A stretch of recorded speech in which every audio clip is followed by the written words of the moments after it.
तो इस प्रकार हम लोग देख रहे थे कि झारखंड में किस परियोजना से, ठीक है, कितने लोग विस्थापित हुए और कितनी भूमि जो है वो राज्य की अधिग्रहित की गई। तो इस क्रम में हमने आपको बताया कि इसकी शुरुआत 1893 में रेल परियोजना से हुई, फिर झरिया कोल ब्लॉक, और उसके बाद अब कहानी शुरू होती है टाटा से। चूंकि रेलवे परिवहन परियोजना और झरिया कोयला खनन परियोजना में ब्रिटिश काल से जुड़े आंकड़े नहीं है कि कितने जमीन का अधिग्रहण हुआ, कितने गांवों का अधिग्रहण हुआ, इसीलिए ये आंकड़ा नहीं मिलता है। लेकिन उसके बाद अगर आप देखेंगे तो आपको सभी आंकड़े साफ साफ नजर आएंगे। मैं आगे चल करके आपको बताने वाला हूं। एक आंकड़ों में आप ये देखिए कि किस प्रोजेक्ट में कितनी जमीन गई, और दूसरे आंकड़ों में आप यह देखिए कि किस परियोजना में कितने लोगों को बेघर होना पड़ा। ठीक है, तो आपको काफी कुछ स्पष्ट रूप से संकेत मिलने चालू हो जाएंगे। यानी रियल में झारखंड में पहली उद्योग अगर कोई लगी है तो टिस्को है। 1907 में Tata iron and steel company जो टिस्को के नाम से स्थापित हुई। आपको बता दें, दरअसल शुरुआत में जो आयरन कंपनियां बनती थी ना, उनका नाम ऐसे ही होता था, टिस्को, मिस्को, इसको। ठीक है, टिस्को मतलब Tata iron and steel company, MISCO मतलब Mysore iron and steel company, इसको Indian iron and steel company. तो टिस्को का नया नाम है टाटा स्टील। इसमें लगभग 3564 गांव, एक साक्षी का क्षेत्र है और पूर्वी सिंहभूम में पड़ता है, और वर्तमान में जमशेदपुर कहलाता है। इतने जो है सो जमीन अधिग्रहित हुए। मूरी, जहां पर अल्युमिनियम कारखाना है, अल्युमिनियम का अयस्क होता है बॉक्साइट, और ये मिलता है लोहरदगा। अल्युमिनियम बनता है मूरी में। इससे 230 एकड़ जमीन गई। डीवीसी जो आजादी के बाद भारत की पहली परियोजना थी, इस परियोजना में लगभग 28,873 एकड़ जमीन अधिग्रहित किए गए। एचईसी, जिसे भारत में आधुनिक उद्योगों का मंदिर कहा गया, और इसे कारखानों का कारखाना कहा जाता था। इसे एशिया की सबसे महत्वपूर्ण कारखाना कहा जाता है। भले ही बेचारा आज वेंटिलेटर पर अंतिम सांस गिन रहा है, लेकिन इसके जरिए भी लगभग 9200 एकड़ 9200 एकड़ जमीन अधिग्रहित। बात करते हैं बोकारो स्टील। आजादी के बाद अगर देखा जाए तो शुरुआत में 3 स्टील कंपनियों के बाद चौथी सबसे महत्वपूर्ण जगह थी जहां पर बोकारो स्टील फैक्ट्री लगा। इसमें 34,000 एकड़ से ज्यादा जमीन अधिग्रहित हुई। स्वर्ण रेखा विद्युत परियोजना, इस परियोजना के बारे में आपको बता दें, यह झारखंड में किसी भी परियोजना की तुलना में सबसे ज्यादा भूमि अधिग्रहण इस परियोजना के लिए किया गया। यह आंकड़ा 85,000 करोड़। रांची के सिगदेरी क्षेत्र से अधिग्रहण की प्रक्रिया चालू की गई। कोयल कारो परियोजना, हालांकि अभी आपने बताया आपको कि 45,000 एकड़ जमीन इसके तहत, ठीक है, 45,000 एकड़ जमीन इसके प्रक्रिया के तहत अधिग्रहित की जानी थी। और उस प्रक्रिया में जो है, हालांकि ये बंद हो गया है, तो फिलहाल इसमें क्या हुआ है इसकी स्पष्ट तस्वीर बाद में आएगी, लेकिन ये बंद है। तो कितनी अधिग्रहण हुए और अभी कितने अधिग्रहण की समस्या चल रही थी, ये देखने वाली सब्जेक्ट होगी। आदित्यपुर औद्योगिक क्षेत्र, आपको बता दें कि जमशेदपुर का लगातार विस्तार हो रहा है। जमशेदपुर के बगल में ही आदित्यपुर है, और अभी के टाइम में ये पूर्वी सिंहभूम और पश्चिमी सिंहभूम से अलग जो झारखंड का नया जिला बना है सरायकेला खरसावां, उसमें आता है। और इस यहाँ के इंडस्ट्रियल कॉरिडोर में एरिया के लिए लगभग 34,000 एकड़ जमीन अधिग्रहित हुई। सीसीएल, सेंट्रल कोलफील्ड लिमिटेड, इसको लेकर के 9,000 एकड़। प्रजरापाह परियोजना 6,000 एकड़। गोमियो बारूद कारखाना 1,500। तेनू घाट बांध परियोजना 1,500। कुनार बांध परियोजना 1,000 एकड़। Bokaro thermal power 1,200। Chandrapura thermal power 630। Maithon में 5,392 एकड़। चांडिल जल विद्युत परियोजना 17,683 एकड़। ईचागढ़ जल विद्युत परियोजना 8,585 एकड़। शंख जल विद्युत परियोजना, स्वर्ण रेखा के बाद दूसरी परियोजना है जिसमें सबसे ज्यादा जमीन का अधिग्रहण हुआ है, ठीक है, वो है 81,819 एकड़। औरंगा बांध परियोजना जो है वो 23,000 एकड़ जमीन का अधिग्रहण इस क्षेत्र में किया गया। इसी प्रकार अगर व्यक्तियों की संख्या से बात करें तो टिस्को के जरिए 4,000 आदिवासी को घर छोड़ने पड़े। एचईसी में लगभग 13,000 आदिवासी विस्थापित हुए। बोकारो स्टील प्लांट में सदानी लोग इस क्षेत्र में चूंकि ज्यादा थे मूलवासी, इसलिए आदिवासी शब्द हटा दिया गया है। 12,000 लोग विस्थापित हुए। स्वर्ण रेखा नदी घाटी परियोजना में 37,000 लोग विस्थापित हुए। तेनू घाट परियोजना में 20,000। सीसीएल परियोजना में 32,000।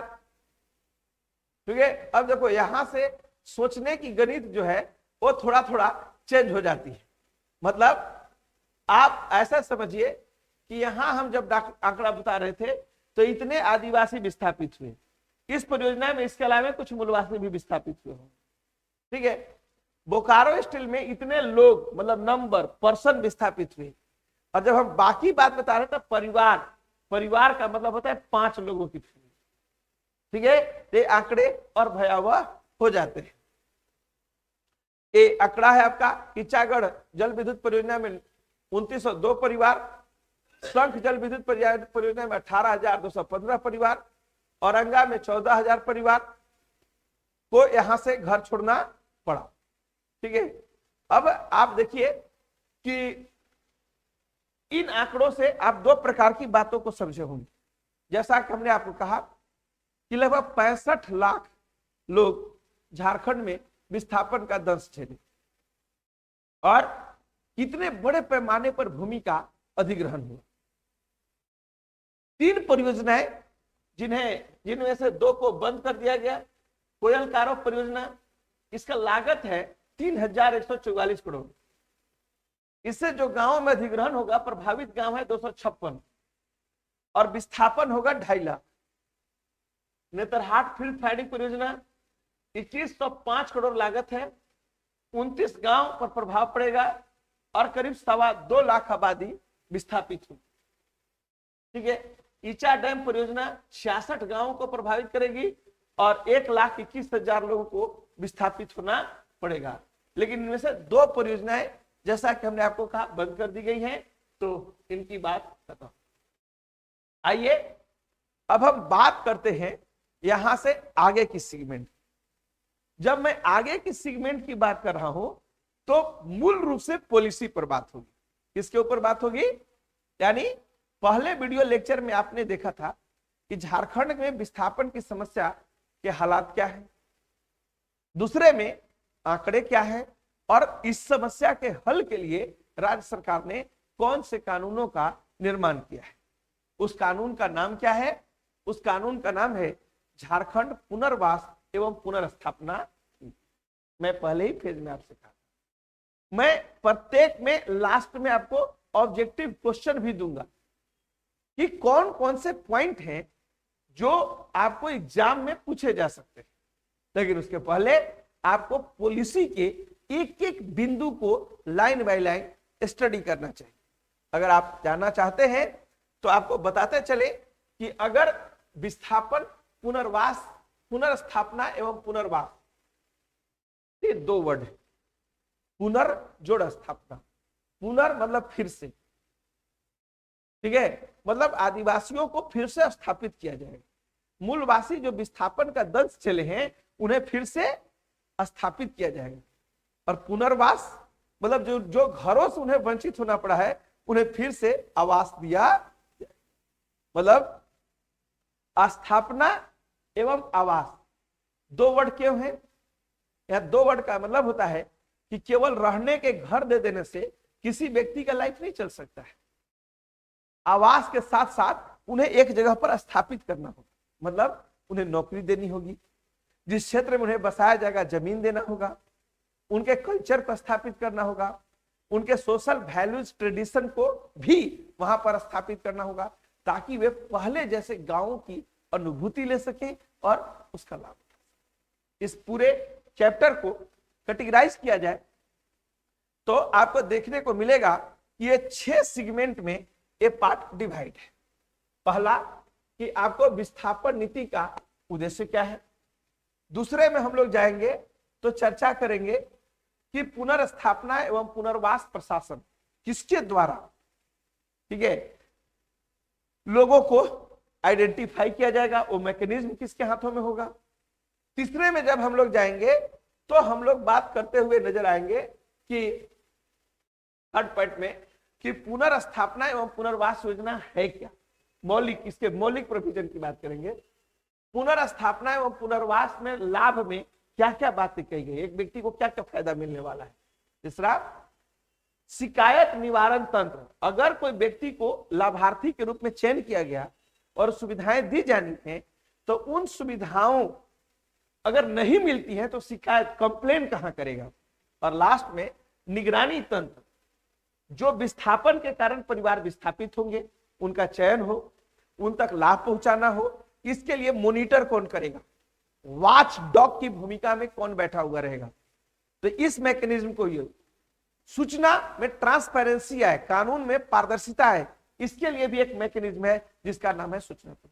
मतलब इस नीति में के उद्देश्य क्या है, इस नीति में एडमिनिस्ट्रेटर कौन है, इस नीति के मुख्य प्रावधान क्या है, इस नीति में कौन कौन से लाभ दिए जाने हैं, और अगर लाभ ना मिले तो शिकायत कहां किया जाए, और अगर गड़बड़ी हो रही है तो इसकी मॉनिटरिंग कौन करे, और इसमें पारदर्शिता कैसे बरती जाए।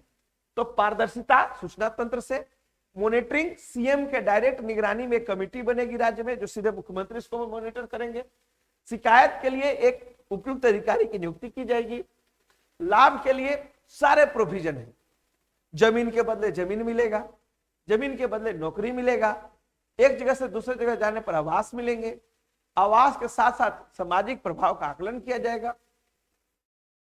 ठीक है, उनको सामान ढोने के लिए भी पैसा मिलेगा, गुमटी ले जाएंगे गुमटी के लिए भी पैसा मिलेगा, पशु शेड घर द्वार जो भी टूटे फूटे हैं उनके लिए भी पैसे दिए जाएंगे, ढेर सारे प्रोविजन है।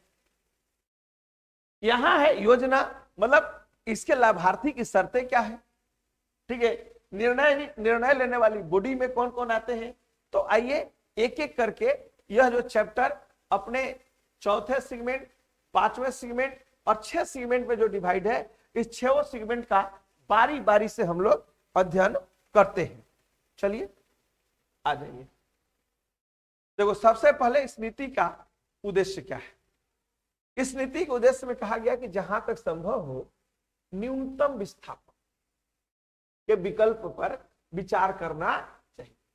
मतलब झारखंड सरकार भविष्य में कोई कल कारखाना लगाए, वन्य जीव अभ्यारण्य स्थापित करे, कोई उद्योग लगाए, तो उन विकल्पों पर पहले वो विचार करेगी कि इस परियोजना का संचालन कैसे किया जाए कि लोगों को विस्थापित ही न होना पड़े, अगर हो तो न्यूनतम, मिनिमम से मिनिमम लोग विस्थापित।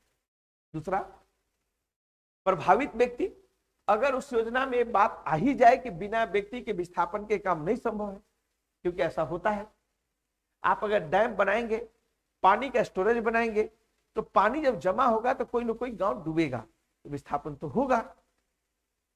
प्रभावित व्यक्तियों की सक्रिय भागीदारी के पर्याप्त पुनर्वास पैकेज, अगर ऐसा होता है तो उनके पुनर्वास के लिए जो नियम में पैकेज तय है वो पैकेज उन तक अवश्य पहुंचना चाहिए, इसको सरकार सुनिश्चित करेगी।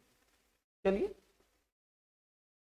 तीसरा, समाज में जो कमजोर वर्ग हैं, एसी, एसटी, ओमेन, दिव्यांग, ऐसे जो लोग हैं, उनके अधिकारों की रक्षा के लिए संपूर्ण कदम उठाए जाएंगे, ठीक है, और उसके ऊपर संवेदनशील, सेंसिटिव तरीके से विचार किया जाएगा। पुनर्वास कार्य एवं विकास परियोजना, पुनर्वास कार्यों को विकास योजना एवं क्रियान्वयन प्रक्रिया के साथ इंटीग्रेटेड किया जाएगा। इसका मतलब यह है, पहले क्या होता था कि आज हमको फैक्ट्री लगा दे दीजिए, जब मेरा फैक्ट्री में प्रोडक्शन चालू हो जाएगा, हम बेचने लगेंगे, तो आपके लिए घर भी बना देंगे, ठीक है। अब है कि एक साइड में प्रोजेक्ट चलाइए और दूसरे साइड में पुनर्वास के लिए घर भी बनाइए, ठीक है। आपको दोनों चीजें समानांतर, इंटीग्रेटेड वे में काम करना हो, ऐसा योजना कहता है। हकीकत क्या है वो आपको भी पता है और मुझे भी पता है। बातें खूबसूरत तरीके से लिखी जाती है। जिस क्षेत्र में बड़े पैमाने पर परिवार का विस्थापन हो वहां सामाजिक प्रभाव का भी मूल्यांकन किया जाएगा। ठीक है, अब देखो सामाजिक प्रभाव मूल्यांकन क्या है, एक बड़ा अलग वर्ड है। ठीक है, तो इस संदर्भ में विचारकों का कहना है, चाहे बोलते हैं लोग कि सामाजिक प्रभाव मूल्यांकन का मतलब यह हुआ कि हम लोग अभी तक केवल आर्थिक प्रभाव का आकलन करते थे। मतलब एक व्यक्ति यहां से निकला, उसका घर टूट गया, तो उसके बदले में उसे घर दे दो। ठीक है, लेकिन अगर वो व्यक्ति वहां जाके बसता है तो उसके अगर मान लो कोई एक गांव है, मुंडा गांव है, ठीक है, तो एक मुंडा का साथ एक मानकी के साथ भी रिलेशन है। प्रत्येक गांव का मुखिया मुंडा है। ठीक है, 5-10 गांवों को मिलाकर के उनका एक मुखिया बनता है। जो उनका ओरिजिन गांव था, जिसको हम लोग खुटकटी गांव कहते हैं, खुटकटी गांव वहीं रह गया और अपना जो उनका किली गांव था वो दूसरे जगह शिफ्ट हो गया। तो उनका जो देवी देवता थे, जिन देवी देवता से उनका संपर्क था, उनके जो पुरोहित एवं पुजारी थे, उनके जो अपने राजनीतिक प्रशासन के मुखिया थे, वो तो वहीं में छूट गए। आपको हम घर दे दिए तो इसका सामाजिक प्रभाव क्या पड़ेगा? वो व्यक्ति जहां रहता था उसके बगल में जंगल था। ठीक है, तो कुछ वो खेती से खाता था, तो कुछ जंगल के जीवों से भी शिकार कर लेता था। अगल बगल में महुआ का पेड़ होगा, उसे महुआ बना करके भी बेच लेता होगा। अगल बगल में तेंदू पत्ता होगा तो पत्ती तोड़ के बेच लेता होगा। तो उसके लोकल तौर पर चीजों को समझता होगा। अब जब वहां से हट गया तो उसका पेड़ जो सरना जिसकी पूजा करता है, वो पेड़ तो वहीं पर छूट गया। उसके जो डिहवार थे वो तो वहीं पर छूट गए, देवताओं को तो उठा के लाया नहीं। तो सामाजिक प्रभाव का मूल्यांकन पहले की पॉलिसी में नहीं किया जाता था। फर्स्ट टाइम गवर्नमेंट सामाजिक प्रभाव का मूल्यांकन करने जा, समझ गए चीज को, यही इसमें दिखाया गया। कहते हैं कि प्रभावित परिवारों को बेहतर जीवन स्तर उपलब्ध कराने और सतत आय का साधन, ये भी बातें थी। अगर विस्थापन हुआ तो लोगों को पैकेज मिल गया कि जाइए आप आज आपके जमीन की कीमत 5 लाख है, हम आपको 8 लाख रुपए दे देंगे, यो मस्त, कहानी खत्म। लेकिन यहां बात यह है, एक बार पैसा दिया, हम खा पी के घर बना के खत्म कर दिए। जमीन मेरे पास था तो हर साल उससे हमको कुछ ना कुछ आमदनी होती थी। आप उसके बदले कैश दे दिया, हम कैश को गायब कर दिए, तो अगले साल फिर हम क्या करेंगे? तो आप उनको एक सतत आय, एक ऐसा स्रोत दीजिए जिससे उनकी भी आमदनी रेगुलर बनी हुई, इसके ऊपर काम किया जाए। अब सवाल हुआ कि ये तो इस योजना के उद्देश्य थे जो जिसकी चर्चा हम आप लोगों के साथ की। अब दूसरे पॉइंट पर आते हैं कि इस नियम के तहत पुनर्स्थापना एवं पुनर्वास जो प्रशासन है वो कैसे काम कर रहा है, उस पर भी देखो। यदि किसी परियोजना के लिए भूमि अर्जन के कारण किसी भी क्षेत्र में 100 या इससे अधिक परिवारों को अनैच्छिक विस्थापन हो रहा हो, यहां देखो कुछ वर्ड पर ध्यान दें, अनैच्छिक विस्थापन हो रहा हो, तो राज्य सरकार अधिसूचना के द्वारा उपायुक्त लेवल के एक किसी अधिकारी को पुनर्स्थापना एवं पुनर्वास प्रशासन के रूप में नियुक्त करेगी। प्रशासन की सहायता के लिए अधिकारी एवं कर्मचारी भी नियुक्त किए जाएंगे।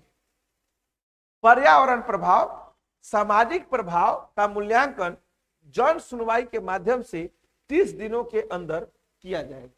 मतलब वर्ड पर ध्यान दें, कोई एक प्रोजेक्ट है, कोई अलकारो परियोजना, उस प्रोजेक्ट को आप लागू करने जा रहे हैं। अगर उसमें 100 से ज्यादा परिवार को घर छोड़ना पड़ रहा है और अनैच्छिक वर्ड है, मतलब उनकी इच्छा घर छोड़ने की, तो इनकी बातों को सुनने के लिए सरकार कह रही है कि हम डीसी लेवल के ऑफिसर, डीसी से छोटा लेवल के ऑफिसर नहीं, डीसी रैंक के ऑफिसर को क्या करेंगे? अपॉइंटमेंट करेंगे, ठीक ना? और वो अधिकारी को और अधिकारी दिए जाएंगे, कर्मचारी दिए जाएंगे, और वो डीसी उन 100 परिवार जहां रहते हैं वहां जाएगी। सारे पब्लिक को बिठा के जन संवाद कार्यक्रम 30 दिन के अंदर कंडक्ट करेगी और उनसे पूछेगी कि आपको यहाँ हटने से किस प्रकार का सामाजिक प्रभाव और किस प्रकार का पर्यावरणीय प्रभाव का असर होगा, आप हमें उसके बारे में बताइए। राइट, अब आ जाइए पुनर्स्थापना एवं पुनर्वास योजना। ठीक है, मतलब यह हुआ कि प्रशासन में किस रैंक के अधिकारी की नियुक्ति होगी, उपायुक्त लेवल। अब हम बात करते हैं कि इस योजना में क्या है।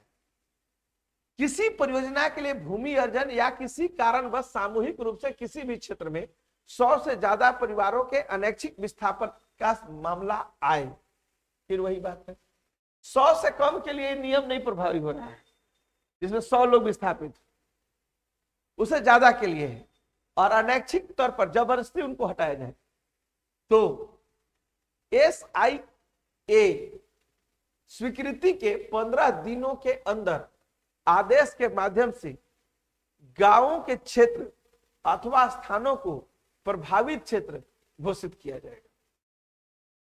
ठीक है, मतलब चुपे चुपे पर्दे के पीछे से छुप छुपा करके अधिग्रहण नहीं। सरकार का क्या काम होगा कि अगर 100 लोग ज्यादा अनैच्छिक विस्थापन हो रहे हैं तो 15 दिन पहले एक आदेश जारी किया जाएगा। ठीक है, यानी इन लोगों को पता होना चाहिए कि किन किन व्यक्तियों का कितना कितना जमीन का अधिग्रहण हो रहा है। दूसरा, इस नीति के तहत जो घोषणा की जाएगी वो कम से कम 3 अखबार में प्रकाशित कराना हो। कितना अखबार में प्रकाशित कराना है? 3 में, जिनमें कम से कम 2 हिंदी भाषा का अखबार होना। मतलब आप किसी झारखंड के गढ़वा जिले के 5 गांव का भूमि अधिग्रहण कर रहे हैं और हिंदू अखबार में आर्टिकल दे दिए कि हम ये कर रहे हैं, तो लोकल लोग जानेंगे। तो वही कहा गया है कि जो उस राज्य में प्रकाशित होने वाला अखबार हो और हिंदी मीडियम में सब कोई समझता है, तो हिंदी अखबार में ये बात आपको लिखनी पड़ेगी कि इस परियोजना में इस गांव का इतना जमीन लिया जा रहा है और ये बेदखल हो रहा है। क्वेश्चन पूछता है कि कितने अखबारों में ये न्यूज छपा जाता है।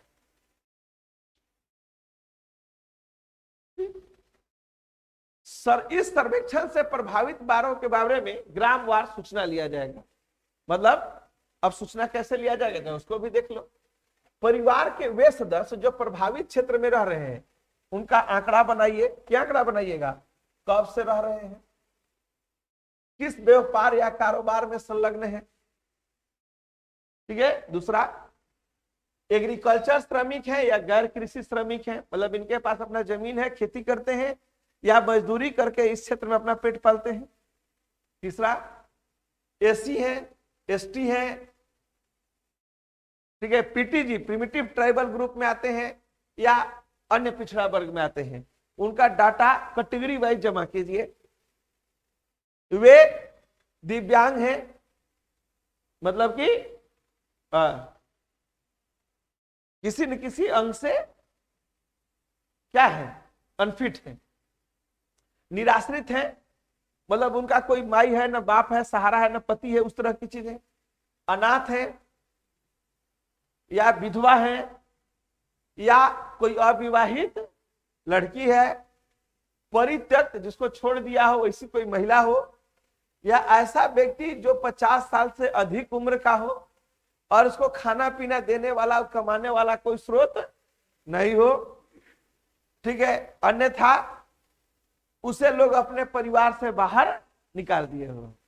तो 50 साल से ज्यादा उम्र का बुजुर्ग जिसको परिवार का साथ नहीं हो, और ये सभी लोग को वो लिस्ट में शामिल करना है। ठीक है। यानी जाति वाइज कैटेगरी, काम वाइज कैटेगरी, रहने के समय के अनुसार कैटेगरी और वर्तमान आर्थिक स्थिति के आधार पर कैटेगरी। हर प्रकार का प्रत्येक गांव में लिस्ट तैयार किया जाएगा। जो गांव को विस्थापित होना है उसका ही डाटा बेस तैयार होगा। आगे और भी है, उस क्षेत्र में रहने वाला ऐसा परिवार जो भूमिहीन है, जिसके पास कोई जमीन, बीपीएल है, ठीक है, किंतु प्रभावित क्षेत्र की घोषणा की तारीख से पहले प्रभावित क्षेत्र में कम से कम गैर अनुसूचित क्षेत्र में 15 वर्ष एवं अनुसूचित क्षेत्र में 30 वर्ष से रह रहा हो और जिसको लोकल मुखिया ग्राम सभा सर्टिफिकेट दे दे। मतलब ऐसे समझो कि झारखंड का जो पूरा जिला है वो 2 भाग में बटा हुआ है, एक शेड्यूल एरिया और एक नॉन शेड्यूल एरिया। उसी आधार पर जो पिछली रघुवर सरकार थी, याद है ना, स्थानीय नीति बनाई थी जिसको आप लोग 13-11 कहते थे। ठीक है, तो वो कह रहा है कि अगर शेड्यूल एरिया मतलब ट्राइबल बहुल क्षेत्र, वहां 30 साल से लगातार आप गांव में हैं, वही जीविका चला रहे हैं, तो आप वैलिड हैं। और नॉन शेड्यूल एरिया जो आदिवासी नहीं है, सदानी बेल्ट है, वहां 15 साल से लगातार अगर रह रहे हैं तो आपको माना जाएगा कि आप उस क्षेत्र के निवासी हैं, लाभ में आपको भी हिस्सा मिलेगा। और नहीं तो 4-5 साल से रह रहे हैं, अब अपना नाम चढ़वा रहे हैं कि पैसा माल कुछ हमरो कलेक्ट हो जाए, तो वैसा सुविधा नहीं। फिर कहता है अनुसूचित क्षेत्रों में 100 या इससे अधिक एसटी के परिवारों के अनैच्छिक विस्थापन में जनजातीय सलाहकार परिषद से विचार विमर्श लिया जाएगा। ठीक है, पहले तो आपको तय किया जाएगा कि आप ट्राइबल जोन में है, नॉन ट्राइबल जोन में। अगर ट्राइबल को विस्थापित होना पड़े, मतलब एसटी परिवार को विस्थापित होना पड़े और एसटी परिवारों का नंबर 100 से प्लस हो और इनको जानने का मन नहीं हो, ठीक है, तो यहां का जमीन लैंड एक्विजिशन होगा, अधिग्रहण होगा कि नहीं, इसके पहले आपको कहा जाना है टीएससी में, ट्राइबल एडवाइजरी कमिटी, जनजातीय सलाहकार परिषद। देखो इसमें 20 मेंबर होते हैं, ठीक है, और झारखंड के जितने 20 मेंबर है, मान के चलो कि इसमें 16 मेंबर ट्राइबल होने जरूरी है और विधायक होते हैं। ठीक है, तो जब तक ये मोहर नहीं लगाएंगे तब तक आप इस जमीन का अधिग्रहण नहीं कर सकते हैं। प्रभावित परिवारों के पुनर्स्थापन एवं पुनर्वास लाभ, मतलब अभी तक तो लोग देखा कि इस नीति का उद्देश्य क्या था, दूसरे में देखा कि इसका प्रशासन कौन है, तो 100 से ज्यादा लोग विस्थापित होंगे तो डीसी का काम है कि जब से वो घोषणा करेगा कि यह क्षेत्र में विस्थापन किया जाना है, उसके 15 दिन के भीतर, ठीक है, ये सूचना को प्रकाशित करवाएगा। ठीक है, कहां कहां और कितने दिन के अंदर जन संवाद करेगा, 30 दिन के अंदर वहां स्थानीय लोगों के साथ मीटिंग बैठक करेगा। तो क्वेश्चन पूछता है कि किस रैंक के अधिकारी पुनर्स्थापना एवं पुनर्स्थान प्रशासन को लीड करता है। ठीक है, तो डीसी रैंक का अधिकारी, उससे नीचे अधिकारी नहीं। फिर आप लोग देखें कि लाभार्थी का चयन कैसे होगा, ठीक ना। उसके बाद लाभार्थी का चयन तो कैटेगरी हुआ, कब से रह रहा है, श्रमिक है या गैर श्रमिक है, कृषक है, एसी है, एसटी है, ओबीसी है, उसके जीवन में सहारा क्या है, 50 साल से ज्यादा एज का है तो कौन उसका देखभाल करेगा। ठीक है, और अगर 100 गो जनजाति का विस्थापन होना है तो टीएससी फैसला करेगा। ठीक है, अब अगर आइडेंटिटी तय कर लिया कि ये आदमी का जमीन जा रहा है, इसको घर छोड़ना पड़ रहा है, तो उसको सुविधा क्या मिलेगी, तो उस पर बात उठेगी। ऐसे किसी भी प्रभावित परिवार जिसके पास अपना घर हो, अपना घर अधिग्रहित कर लिया गया हो, तो प्रत्येक एकल परिवार के लिए अर्जित किए गए भूमि के लिए ग्रामीण क्षेत्र में 10 डिसमिल और शहरी क्षेत्र में 5 डिसमिल। मतलब अगर कोई आदमी का इस पॉलिसी के तहत जी घर या जमीन जाता है, तो यहां घर के बदले घर, अगर गांव में जमीन लीजिएगा तो 10 डिसमिल और शहर में जमीन लीजिएगा तो 5 डिसमिल आपको जमीन दिया जाएगा। ठीक है, किस लिए दिया जाएगा जी, आवास के लिए। यही इतना नहीं, शहरी क्षेत्र में 100 स्क्वायर मीटर का एक घर बना करके भी आपको दिया जाएगा। जमीन भी दिया जाएगा और घर भी दिया जाएगा। अगर कोई बीपीएल परिवार है, ठीक है, जिसके पास वास भूमि मतलब अपना घर मतलब अपना जमीन नहीं है जहां वो रह सके, और प्रभावित क्षेत्र की घोषणा के तारीख से पहले 15 वर्ष या 30 वर्ष से रह रहा हो और अनैच्छिक रूप से विस्थापित हुआ हो, तो उसे 55 वर्ग मीटर वाला मकान मुहैया कराया जाएगा। मतलब यहां कुछ नहीं है, समझना है तुम लोग को। अगर तेरा जमीन जा रहा है, घर जा रहा है, तो पहले तुमको जमीन मिल रहा है, ग्रामीण क्षेत्र में ले रहे तो 10 डिसमिल और शहरी क्षेत्र में 5 डिसमिल। फिर है कि जमीन के बाद आपको घर मिलेगा। अगर आपका अपना जमीन पर घर था तो 100 स्क्वायर मीटर में घर मिलेगा, और आपका जमीन नहीं था, मड़ई और मछिया लगा के जी रहे थे, ठीक है, तो 55 वर्ग मीटर का घर मिलेगा। अगर वास भूमि थी मतलब अपना जमीन था तो 100 स्क्वायर मीटर का घर, और अपना जमीन नहीं था लेकिन फिर भी आप वहां बहुत लंबे समय से रह रहे हैं, मतलब कितना साल, 30 साल से रह रहे हैं अगर ट्राइबल जोन में, तो आपको 55 वर्ग मीटर का घर गवर्नमेंट बना करके, घर दोनों को मिलेगा, भूमिहीन को और भूमि वाला को भी। लेकिन भूमि वाला का घर थोड़ा बड़ा है और भूमिहीन का घर थोड़ा छोटा है। लोग नेता बन जाएगा इतना पढ़ लेगा। परिवार को आवंटित की गई भूमि या घर सभी ऋणों से मुक्त होगी और पति पत्नी के ज्वाइंट नाम से होगा। लो लक्षण सुधार लो। ठीक है, इस नियम में कहा गया है कि जो आपको घर दिया जाएगा वो कोई लोन नहीं होगा, कि इसके लिए आपको घर पूरा क्या जाएगा फ्री में, लेकिन जो घर का रजिस्ट्री पेपर बनेगा उसमें हस्बैंड और वाइफ दोनों का नाम होगा, ताकि लड़ाई करने के बाद तुम न वाइफ कहे कि घर छोड़ के भागिए, समझ रहे हैं ना जी, और ना पुरुष कहे कि तुम घर से निकल। अगर सरकार ने दिया है तो आपको दोनों के नाम से दिया है। ठीक है, अगर कोई व्यक्ति परियोजना से प्रभावित पशुशाला के लिए, अगर मान लो उसको शेड मिला हुआ था जिसमें गाय बैल बांधता होगा, वो भी टूट गया चाहे डूब गया, तो 35,000 रुपया मिलेगा कि नया जगह पर जाइए तो अपने पशु के लिए शेड, उनका घर बना पाइए। बहुत पैसा है, देखो ना, पगला जाओगे। इन परिवारों में भवन निर्माण की सामग्री या सामान या पशु को ढोने के लिए 15,000। ठीक है, जो लिद्रा, तकिया, खोली, रजाई, बक्सा, डिक्ची, जो बुनियादी चीजें हैं मनुष्य की, अगर उसको ढो रहे हैं तो ट्रैक्टर भाड़ा लेगा ना जी, तो भाड़ा कौन देगा? सरकार देगी। कितना देगी? 15,000। अगर तुम दुकानदार था और तुम्हारा गुमटिया को लेके जाना है, गुमटी टूट गया है, तो गुमटी को बनाने के लिए 50,000। देखो पॉलिसी अच्छी है, लागू नहीं होती, लागू है लेकिन लाभ कितना को मिला?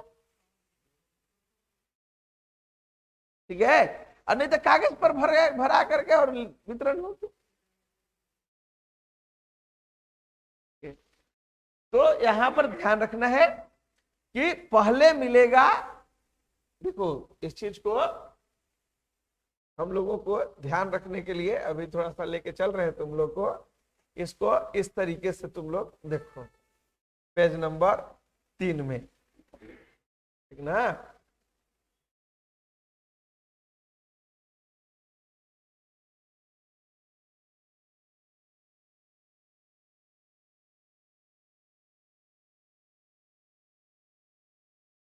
क्या देख रहे हो? ठीक है, सबसे पहले तुमको कहा गया कि जमीन के बदले क्या मिलेगा? बोलो, जमीन के बदले जमीन मिलेगा, लैंड, ठीक ना। कितना मिलेगा? रूरल बेल्ट में जाओगे 10 डिसमिल। अर्बन बेल्ट में जाओगे 5 डिसमिल। लैंड के बाद तुमको क्या मिल रहा है? हाउस, घर। ठीक है, अगर तुम्हारे पास पहले से लैंड था, जमीन के मालिक थे, तो 100 स्क्वायर का, और अगर तुम लैंड लेस थे, जमीन नहीं था, तो 55 स्क्वायर का। समझ में आया बात? दूसरा और क्या मिलने वाला है? घर मिला ना जी, घर के बाद क्या लोगे? ठीक है, जानवर के बाद है पशु शेड, पशुशाला। इसके लिए कितना मिल रहा है? तो 35,000। ठीक है, इसके बाद तुम्हारा क्या है जी? ढुलाई, सामान हो चाहे पशु, कितना मिलेगा इसके लिए? 15,000। अगर गुमटी या कोई ऐसा चीज टूटा है, ठीक है, तो गुमटी बनाने के लिए 50,000। और कुछ नहीं।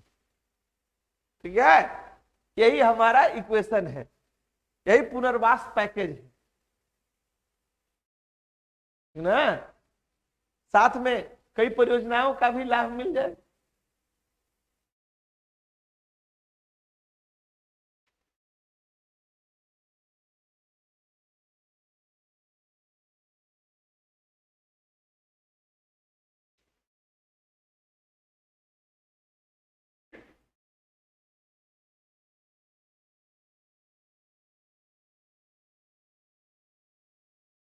ठीक है, लास्ट में अगर लिखना है तो इसका फीचर में 2 पॉइंट ऐड हुआ है। एक क्या होगा? ऋण मुक्त होगा, कोई भी लोन इस पर नहीं होगा, और हस्बैंड एंड वाइफ के ज्वाइंट नाम से। यही पॉइंट ना लिखे हो, और तो कुछ है नहीं। अब वाइफ है नहीं है तो तुम लोग का समझेगा, उसके तरफ क्या दिख रहा है? उसी के पास है तो वही भर समझ सकता है। अब हम आपको आते हैं लेकर के जी। पहले हम लोग ने बात कर लिया उद्देश्य के बारे में। प्रशासन में हमने कहा कि डीसी रैंक का अधिकारी होगा। ठीक है, 15 दिन पूर्व सूचना देगा अधिग्रहण के, 15 दिन पूर्व सूचना देगा, 30 दिन के भीतर जन संवाद लगाएगा, और उससे जो सामाजिक प्रभाव का आकलन होगा उसे 3 अखबार में छपवाएगा, और इस 3 अखबार में से 2 अखबार हिंदी या लोकल अखबार होना जरूरी होगा। समझ में आई बात है? चलो ठीक है। अब इसके बाद पुनर्स्थापना एवं पुनर्वास योजना के लाभार्थी का चयन का विकल्प था, उसको हम लोगों ने देखा। अब यहां से हमने लाभ को देखा। अब सवाल उठता है अगला कि इसका शिकायत निवारण तंत्र क्या है? आप वादा तो कर दिए, ये भी देंगे, वो भी देंगे, 35,000 देंगे, 50,000 देंगे। अगर नहीं मिल रहा है तो कहां जाए? कंप्लेन को कहां रजिस्टर कराएं? इस पर हम लोग बात करेंगे आगे चल करके। तो उसके लिए देखिए क्या कहता है, शिकायत निवारण तंत्र क्या है। कहते हैं कि राज्य सरकार प्रभावित परिवारों के पुनर्स्थापना एवं पुनर्वास योजना क्रियान्वित करने के लिए एक सरकारी अधिकारी की अध्यक्षता में एक कमेटी बनाएगी। लेकिन यह अधिकारी जो है वह अनुमंडल पदाधिकारी से छोटा नहीं होगा। मतलब सामाजिक प्रभाव मूल्यांकन के लिए डीसी रैंक का अधिकारी होगा, और शिकायत सुनने के लिए एसडीओ या एसडीएम रैंक का अधिकारी होना। इसे ही पुनर्स्थापना एवं पुनर्वास समिति कहा जाएगा। परियोजना स्तर पर पुनर्स्थापना एवं पुनर्वास नीति के अंतर्गत आने वाले मामलों को छोड़कर जिले में प्रभावित परिवारों के पुनर्स्थापना एवं पुनर्वास के कार्य की प्रगति की निगरानी और समीक्षा के लिए उपायुक्त की अध्यक्षता में भी एक कमेटी बनेगी। मतलब डीसी/डीएम रैंक का एक अधिकारी होगा अस्थाई, जो कि पुनर्वास कमेटी होगा। मतलब परियोजना लग रही है, परियोजना का प्रभाव क्या हो रहा है, परियोजना के तहत पुनर्वास का काम क्या हो रहा है, इसकी मॉनिटरिंग रेगुलर होगी। इस मॉनिटरिंग को उस लेवल पर डीसी देखेगा, और किसी को जो फायदा मिलना है वो नहीं मिल रहा है, ना घर मिल रहा है ना पैसा मिल रहा है, तो कंप्लेन कहां कराएगा? ठीक है, तो कंप्लेन के लिए कमिटी होगी। हो सकता है देखो एक परियोजना में 400 गांव डूब रहा है, ये 400 गांव में 3 जिले के लोग हैं, चाहे उसमें मान लो 4 अनुमंडल शामिल हो सकता है, 2 अनुमंडल शामिल हो सकता है, तो किसी एक ही अनुमंडल अधिकारी को जिम्मा दिया जाएगा कि उसके पास आप कंप्लेन रजिस्टर कराइए, तो आपके विवाद को हल। मतलब शिकायत निवारण तंत्र के ऊपर 2 कमिटियां एक साथ वर्क करेंगी, एक डीसी रैंक की कमेटी जो समीक्षा करेगी और प्रगति का मूल्यांकन करेगी, और एसडीओ रैंक का अधिकारी जो शिकायत को सुनेगा। शिकायतों का समयबद्ध निपटारा हेतु राज्य सरकार एक 3 जजों का न्यायाधिकरण जुडिशियरी अथॉरिटी भी बनाएगी। ठीक है, मतलब कंप्लेन रजिस्टर होगा एसडीओ के पास, मॉनिटर करेगा डीसी, और इससे आप खुद खुश नहीं है तो जाइए एक ट्रिब्यूनल के पास जो जजों की कमिटी है। लेकिन आपकी समस्या के हल के लिए ट्राई लेवल 3 स्तरीय मैकेनिज्म काम कर रहा है। समझ गए बात को? अब बात आता है निगरानी तंत्र। ठीक है, कि ओवरऑल इस पूरे परियोजना, अब परियोजना 3 जिले में होगा, परियोजना से प्रभावित क्षेत्र में 100 गांव शामिल हो सकते हैं, तो सीधे तौर पर सीएम कह रहा है कि हम किसी के भरोसे नहीं है, हम सीधे इसको डील करेंगे। राज्य लेवल पर मुख्यमंत्री की अध्यक्षता में एक परिषद होगी जो पुनर्वास एवं पुनर्स्थापना समिति के क्रियान्वयन के मामले में परामर्श देगी, समीक्षा करेगी और शिकायत। परिषद में जिस विभाग पर काम होगा, सिंचाई परियोजना है तो सिंचाई मंत्री भी होंगे, इसमें राज्य के चीफ सेक्रेटरी भी होंगे, और जिस विभाग का होगा उस विभाग के भी सेक्रेटरी होंगे। मतलब ऐसे समझो कि अगर हम लोग कोई विद्युत परियोजना लगा रहे हैं, तो विद्युत परियोजना में ऊर्जा मंत्री होंगे, तो ऊर्जा मंत्री एवं ऊर्जा सचिव, और साथ में मुख्यमंत्री एवं मुख्य सचिव, ये चारों इसमें भाग लेते हैं। साथ ही कोई व्यक्ति जिसको डैम वगैरह का बहुत एक्सपर्ट हो, उस एक्सपर्ट को भी हम लोग इस कमेटी में लाके रख सकते हैं। यहां एक बात और कही गई कि ऐसे तंत्र में राज्य स्तरीय पुनर्स्थापना परिषद की बैठक साल में 2 बार कम से कम जरूर होना। ठीक है, कितना दिन में होना चाहिए? 2 बार जरूर होनी। ठीक ना, क्लियर हुआ? एक क्वेश्चन पूछता है कि पुनर्स्थापना एवं पुनर्वास परिषद की राज्य स्तरीय निगरानी के लिए किसकी अध्यक्षता में पुनर्स्थापना कमेटी की स्थापित की गई है? तो मुख्यमंत्री की अध्यक्षता। ठीक है, अगर पूछेगा कि राज्य स्तरीय पुनर्स्थापना एवं पुनर्वास समिति में कौन सा मेंबर शामिल नहीं होता है, तो शामिल होने वाले मेंबर हैं मुख्यमंत्री, मुख्य सचिव, विभागीय मंत्री, विभागीय सचिव और एक्सपर्ट। ठीक ना, जो साल में भी पूछेगा कि राज्य स्तरीय पुनर्स्थापना एवं पुनर्वास समिति की बैठक साल में कितनी होनी चाहिए? तो 2 होनी चाहिए। अब बात में लास्ट में आता है सूचना तंत्र, ट्रांसपेरेंसी का मामला। आखिरी पॉइंट इसका वही है। विस्थापन एवं पुनर्स्थापना पुनर्वास के संबंध में सभी सूचना प्रभावित व्यक्तियों के नाम, पुनर्स्थापना एवं पुनर्वास पैकेज का ब्यौरा इंटरनेट पर सार्वजनिक रूप से डाला जाएगा तथा परियोजना पदाधिकारी इस सूचना ग्राम सभा, पंचायत को भी भेजेंगे। मतलब किसी परियोजना में कौन कौन आदमी प्रभावित होंगे, उनका नाम, किससे कितना जमीन लिया जाएगा उसका नाम, और उस जमीन के बदले उनको क्या क्या सुविधा मिल रहा है उसका डिटेल, ये आपको सरकार के वेबसाइट पर डाल देना है। ठीक है, क्योंकि सब कोई वेबसाइट नहीं देखता है, किसान बेवकूफ होते हैं।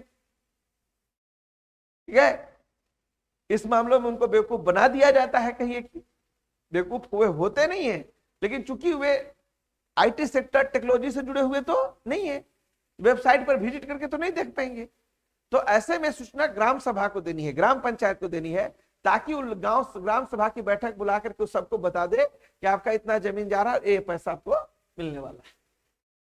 इस नीति के अंतर्गत शामिल प्रत्येक मुख्य परियोजना के पुनर्स्थापना और पुनर्वास के लिए राज्य सरकार संबंधित विभाग में एक पर्यावलोकन कमेटी, ठीक है, पर्यावलोकन का मतलब क्या हुआ, आकलन से रिलेटेड है, कमेटी की स्थापना कर देंगे। तो आपको यहां पर क्या समझ में आया, टोटल चीजें आप मैकेनिज्म में कंप्लीट हो गए। आप इस पॉइंट को ध्यान से देख सकते हैं, ठीक है। पुनर्स्थापना पुनर्वास प्रशासन डीसी के नेतृत्व में कमेटी बनेगी, 15 दिन पूर्व सूचना देगी, 30 दिन के भीतर जनसंवाद करेगी, जनसंवाद से जो भी बातें आएंगी उसको अखबारों में प्रकाशित करेगी। कम से कम कितने अखबार में प्रकाशित करेगी, 3, उसमें हिंदी या लोकल कितना चाहिए, तो लाभार्थी के चयन के लिए कैटेगरी बनाया जाएगा, श्रमिक है, कृषक है, एससी है, एसटी है, ओबीसी है, निराश्रित है, आश्रित है, कितने साल से रह रहा है, ठीक है। पुनर्वास स्थापना में लाभ में क्या क्या मिलेगा, तो हम लोग ऑलरेडी देखे कि लाभ में जमीन मिलेगा, ठीक है, 10 डिसमिल लैंड मिलेगा, हाउस मिलेगा 100 स्क्वायर फीट या 55 स्क्वायर फीट, पशु शेड के लिए पैसे मिलेंगे 35,000, धुलाई के लिए 15,000, गुमटी के लिए 50,000, ठीक है, और ये सब के सब फ्री ऑफ कॉस्ट होंगे। इसके बाद हम लोग का आया कि शिकायत निवारण तंत्र, तो हमने कहा कि जिला में अस्थायी लेवल पर डीसी के नेतृत्व में एक कमेटी काम करेगी, लेकिन शिकायत देना आपको कहां है, एसडीओ रैंक, इसके लिए एक एसडीओ रैंक के अधिकारी की नियुक्ति की जाएगी, ठीक है। और अगर आप जजमेंट से खुश नहीं तो कहां जा सकते हैं, एक ट्रिब्यूनल में जाके अपील कर सकते हैं। ट्रिब्यूनल में कितने जज होंगे, 3। निगरानी तंत्र ओवरऑल मॉनिटरिंग सीधे सीएम करेंगे, राज्य स्तर पर जो कमेटी होगी तो सीएम, चीफ सेक्रेटरी, विभागीय मंत्री, विभागीय सचिव और एक्सपर्ट होंगे। इसकी बैठक साल में कितनी होगी, मिनिमम 2 बार होनी। सूचना तंत्र के लिए क्या होगा, पूरा डिटेल, आदमी का नाम, आदमी का कितना जमीन लिया गया, आदमी को कितना लाभ मिल रहा है, ये वेबसाइट पर भी डाला जाएगा ट्रांसपेरेंसी के लिए, और साथ में ग्राम सभा को भी सूचित किया जाएगा ताकि लाभार्थी तक सूचना आसानी से पहुंच सके। यही इस पूरा का पूरा मोटो है। चलिए, तो हम लोग तीसरी कक्षा में जब आएंगे तो बात क्या करेंगे, कुछ और टॉपिक की, ठीक है। आप अगर लगातार इस क्लास का आनंद लेना चाहते हैं तो पतंजलि सिविल एकेडमी एप्लीकेशन पर आइए और आकर के लाभ ले सकते हैं। कल हम चर्चा करने वाले हैं नक्सल सरेंडर पॉलिसी, जो झारखंड से रिलेटेड है।